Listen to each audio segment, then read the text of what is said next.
নমস্কার ফ্রেন্ডস, সবাইকে স্বাগত জানাচ্ছি আমার ছোট্ট বাগানটাতে।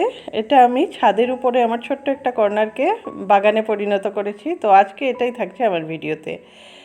আর এই হচ্ছে সেই কর্নার যেটাকে আমি চেঞ্জ করব আর কি। তো প্রথমে সব নোংরো টুংরো যা ছিল সব ক্লিন করলাম, আর এবারে শুরু করছি আমি বাগানটাকে অ্যারেঞ্জ করা। আর ড্রেসটা তো দেখতেই পাচ্ছেন, একদম পুরো কি বলবো আর কি। আসলে এই ধরনের কাজগুলো করতে না ভালো ড্রেস পরে করা যায় না। তো আমার এইভাবে এক দুটো ড্রেস আছে, আমি বাগানের কাজ টাজ করতে সময় এগুলো ইউজ করি।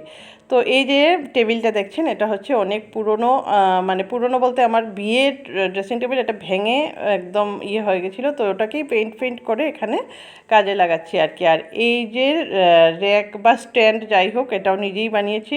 মানে এখানে যা যা জিনিস আমি ইউজ করছি না, প্রত্যেকটা জিনিসই আমার ঘর থেকে ফেলে দেওয়া জিনিস ছিল।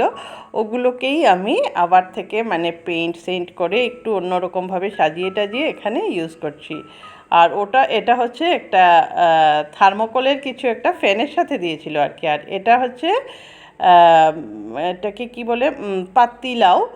ওটাকে শুকিয়ে বিচিটা বের করার পর তারপর এটাকে আমি একটা ডেকোরেটিভ হিসাবে ব্যবহার করছি আর কি। তো এই হচ্ছে ফাইনাল লুকটা। আশা করছি আপনাদের ভালো লাগবে।